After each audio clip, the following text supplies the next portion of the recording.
UP विधानसभा चुनाव से ठीक पहले बीजेपी के अंदरूनी खेमे से एक ऐसी सीक्रेट रिपोर्ट निकलकर सामने आई है जिसने दिल्ली से लेकर लखनऊ तक की सियासत में आग लगा दी है। पार्टी द्वारा कराए गए एक आंतरिक सर्वे में भारतीय जनता पार्टी को इतना बड़ा झटका लगा है कि अगर आज चुनाव हो जाए तो सत्ता बरकरार रखना तो दूर, पार्टी को बहुमत जुटाने के लिए भी लोहे के चने चबाने पड़ जाएंगे। बीजेपी के लिए पॉलिटिकल सर्वे करने वाली एजेंसी जिसका नाम है नेशन विद नमो, उसकी रिपोर्ट बताती है कि पार्टी को सीधे तौर पर इस बार के चुनाव में 52 से 67 सीटों का भारी नुकसान हो गया है। 403 सीटों वाली विधानसभा में बहुमत के लिए 202 सीटें चाहिए, लेकिन भारतीय जनता पार्टी सिर्फ 190 से 205 सीटों पर सिमटती दिख रही है। 2022 में 255 सीटें जीतने वाली और आज 257 विधायकों वाली बीजेपी का ग्राफ इस कदर गिर चुका है कि एजेंसी को सलाह देनी पड़ रही है कि अगर हार से बचना है तो कम से कम 30 से 35% मौजूदा विधायकों के टिकट तुरंत काट दिए जाए। खासकर पूर्वांचल में विधायकों की निष्क्रियता, भ्रष्टाचार, खनन और ठेकेदारी से जुड़ी खराब छवि की वजह से जनता में भयंकर गुस्सा फैला हुआ है। इस सर्वे में जनता की नाराजगी सिर्फ विधायकों तक सीमित नहीं है, बल्कि सरकार की नीतियों पर भी कई सवाल खुलकर सामने आए हैं। यूजीसी के नए नियमों से लेकर राम मंदिर में हुई बेशर्मी, चढ़ावा चोरी की घटनाओं ने पार्टी के वफादार समर्थकों तक को भी भड़का दिया है।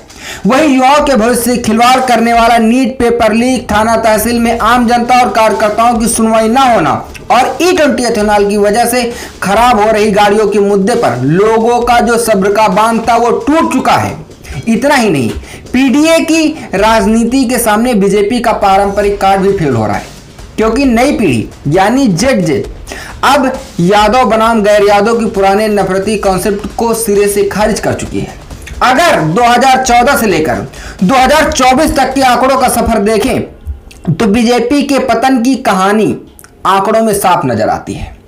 2014 के लोकसभा चुनाव में 71 सीटें जीतने वाली पार्टी ने 2017 में 312 सीटें हासिल की थी, लेकिन उसके बाद ग्राफ लगातार गिरता चला गया।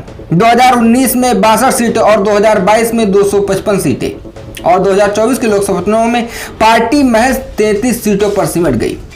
इस लगातार हो रहे ऐतिहासिक पतन का सबसे बड़ा कड़वा सच यही है कि जिन लोगों ने हमेशा सिर्फ हिंदू मुस्लिम की राजनीति की और हर मुद्दे पर समाज को बांटने की बात की, आज जनता उन्हें चुनाव में एक एक करके हरा रही है। और यूपी में बीजेपी के इस शर्मनाक पतन की और गिरते ग्राफ के सबसे बड़े जिम्मेदार खुद योगी आदित्यनाथ हैं, जिनकी बुलडोजर और सांप्रदायिक ध्रुवीकरण की नीतियां आज पार्टी के लिए ही काल बन चुकी हैं।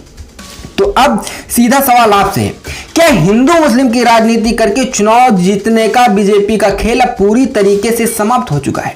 क्या उत्तर प्रदेश में बीजेपी की इस दुर्दशा और लगातार गिरते ग्राफ के लिए सीधे तौर पर योगी आदित्यनाथ जिम्मेदार हैं?